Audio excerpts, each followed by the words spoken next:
YouTube, what's up? It's your boy Richardson from Minimum Wage to Millionaire. If you're new to the channel, welcome. If you've been here, welcome back. Okay, guys, first off, forgive me if I seem out of breath or if I'm a little sweaty in the video. I just got back from doing my morning run. I didn't want to, but then I remembered the challenge. I was tired from work overnight, but had to make it happen anyway. So just wanted to get that out. Wanted to give you that disclaimer. But the video we're talking about today is what I'm sure many people have been talking about for the last week, about the 50-year mortgage. Bruh. So in case you didn't know, this president, again, we don't talk about politics or anything on this channel, but naturally I'm going to have to get into it just slightly and then dip right out, because the White House or the Trump administration is proposing or suggesting that in order to help with the housing affordability that we're facing right now in America, he's suggesting a 50-year mortgage plan. Now, let me just say this off the top to bring more context and give you guys my perspective before I go along with this video. I'm debt-free. I've been debt-free since the end of September. We're going on 2 full months since I've been debt-free. It's been a blessing. I will give you guys an update on debt freedom once I cross that 3-month or 90-day period. But, you know, my stance on debt is pretty much that I think debt is slavery. Well, I know debt is slavery, financial bondage. And, you know, I understand for some people, they're in a situation where they kind of have no choice but to play with debt. And then there's some people who manage their debt very well. So I don't want to put everyone in a box like, oh, you know, if you're using debt, you're irresponsible finances, because I don't know your finances. But for me personally, just going along this journey and having been debt free, I have no interest in going back into debt. So for me, when I hear 50-year mortgage, not only is it something that I'm not even remotely interested, but I would argue for people that may be, or for people that are even consider it, that it is disastrous. Let me repeat. A 50-year mortgage is lifelong financial bondage. Generational debt, however you want to spin it. And you got to think about it. First, just on the term, 50 years, right? I was looking into what is the average homeowner in America buying their first home buyer, right? The first time home buyer, what's around the age? And usually now it's like around the 30s, early 30s, mid 30s is when people buy homes. So let's just say early 30s. Let's say 30 years old, you got everything right. You got your career, you're making, you know, high 5 figures. Maybe if you're blessed, you're making 6 figures, or maybe you start your own business, whatever. You get into a house at 30 years old. 50-year fixed mortgage. Assuming you keep the mortgage to term, you're going to finish it when you're 80. In my opinion, a 30-year fixed mortgage is too long. Because again, let's just use the 30. You get the mortgage at 30, you're getting off at 60. In my opinion, it's just crazy. But 50 years, there is a chance that you will pass away. And I don't really like to talk about death and stuff like that. It gets kind of dark and morbid, but it is true. There is a chance that you may pass away before you own your home. Can you imagine passing away in your house and you don't even own the house? Like, let's say you start missing a couple payments and, you know, the bank does the eviction process and try to get you out, only for the sheriff or someone to do a welfare check and come to find out, yeah, this person passed away. And it's like, oh, sucks. Okay, well, technically they don't own the house, so get them out of my house. Right? You call their kin or their heirs, they deal with the body, we're getting the house. That's just crazy to think about. But also in the way, the second is also in the way that the loan is structured, like a 50-year mortgage. So if anyone doesn't know, mortgages and most debts are amortized. I'm gonna botch the word. Amortized? Basically, like, they have this amortization schedule. And it shows you how much of your payments, assuming you make the minimum payments, how much your payments is going to interest, how much is going to principal, right?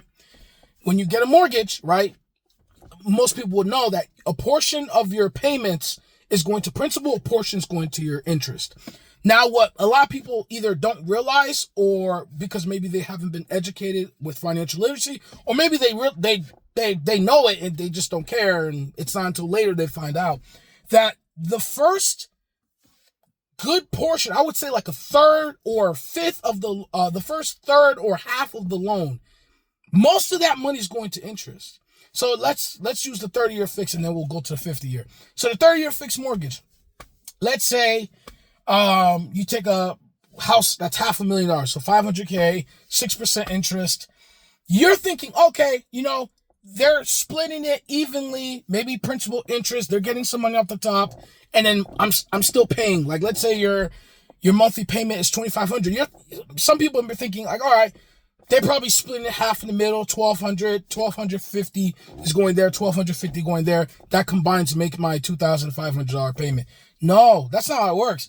The first like third, it's more like, let's say of the $2,500, it's really like $2,300 is going to interest. Here's the $200 going to principal. And what this does is that the banks, of course, they benefit from this because they front load the interest in the front. And then over the course of the loan, once you get halfway, maybe 2/3 in, then you'll notice that it starts to shift. And now it's like, okay, 22 or 2,300 is going to the principal and only 200 is going to the interest, which at that point allows you to pay down the balance faster. And how compounding interest works is that the larger the balance that they can take from the interest, the more interest you'll pay. So as you pay down the balance and it's less, they'll be able to take less interest. So with the 50-year mortgage, because you have so much more time, right? Well, the bank has more time to make money off of you. Instead of it being like, okay, the first 10, 15 years, it'll lean towards their way and then it'll start leaning towards your way. It's really like the first 25, 30 years leans towards their way, then it starts to shift back to you. And again, this is all under the assumption you're still making the minimum payment. Now, obviously, if you pay more, then you're paying down the balance faster, you pay less interest, it works out in your favor faster, which I would always advise people to pay down their bills faster. Like when I had one of my last debts, which was my car was technically, I believe it was a 5-year loan, but I paid in like 3.5 years or something. So no matter what interest rate is or whatever, just a rule of thumb, try to pay it as fast as possible. So with the 50-year fix, you'll be in debt longer. There's more interest that they could collect on you. And then you have to think, if you're going to spend 50 years with this mortgage, right?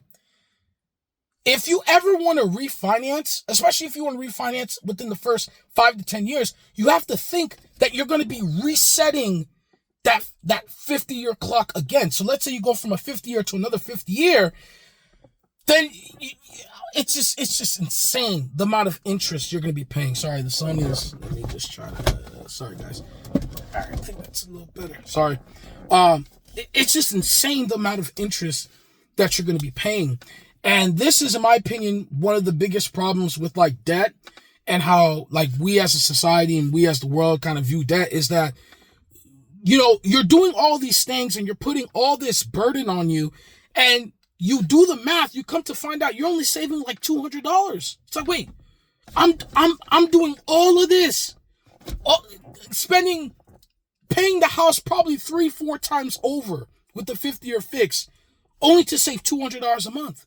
Now, the beneficiaries, because there are beneficiaries, right, is the real estate agents, because now there's more demand, right? If more people could qualify for these homes, even with $200 or less monthly payments, because I'm sure there's some people that, let's use the example I gave earlier, right? $500,000 house, interest rate is like 6% or whatever. Let's say it ends up being $2,500.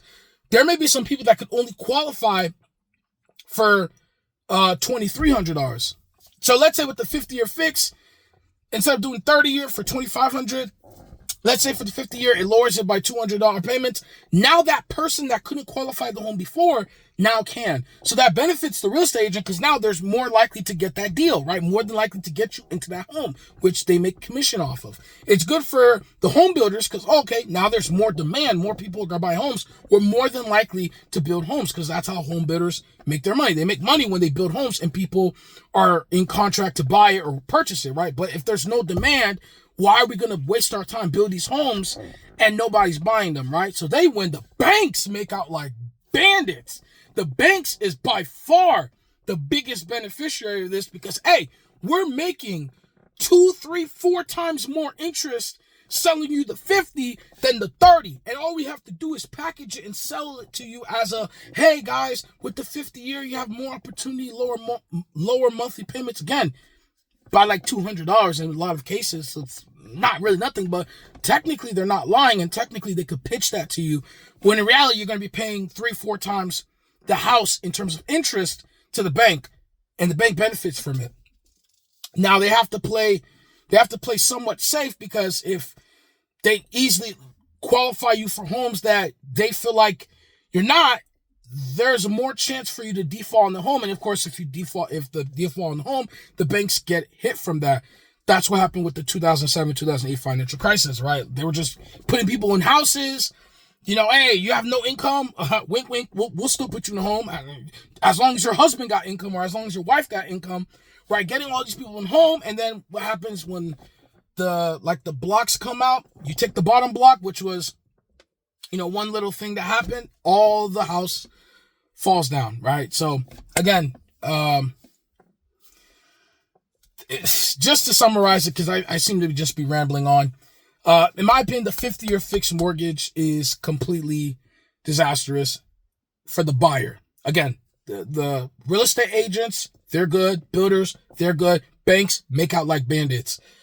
So in other words, the real estate industry across the board, from all avenues, they're going to benefit from this. In fact, they probably were sipping champagne and are probably calling out to their representatives in Congress, hey, get this thing passed. Help save help fight against the affordability crisis, right?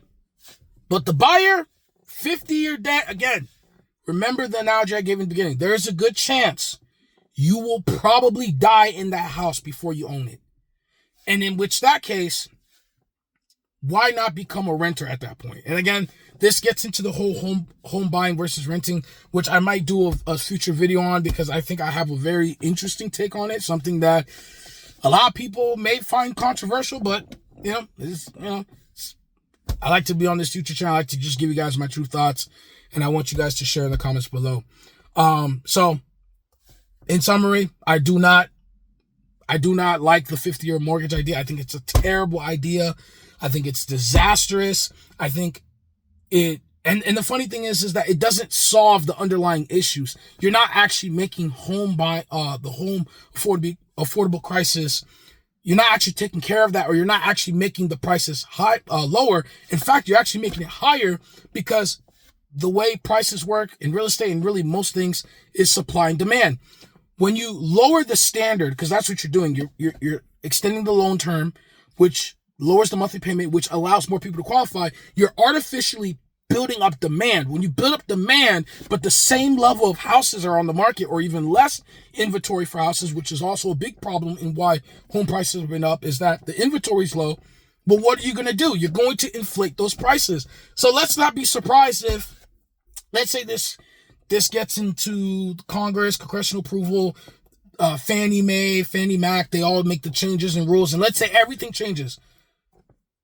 Don't be surprised if by 2030 we're still in the same mess, even worse, because again, you're not fixing the underlying thing. But again, this video is not politics. We're not going to talk about politics on this channel. I just wanted to bring that up. So thank you guys. I'm rambling on too much. I'm going to go inside and shower. I'm sweating. Sun is out.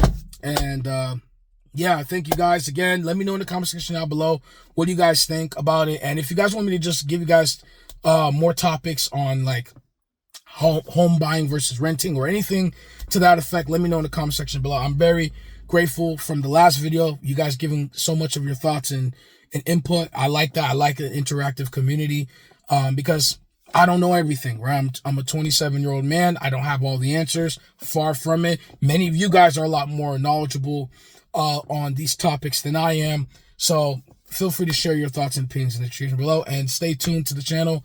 We're going to be putting out a lot more content. Again, I'm fulfilling that 2 video a week threshold. So yeah, just got to keep it going. The challenge is going. So in about a few weeks, I'll update you guys on that. And thank you guys. May the Lord be with you this day. You guys have a nice day, ladies and gentlemen. It's Richardson from Minimum Wage to Millionaire. You have a nice day. Thank you.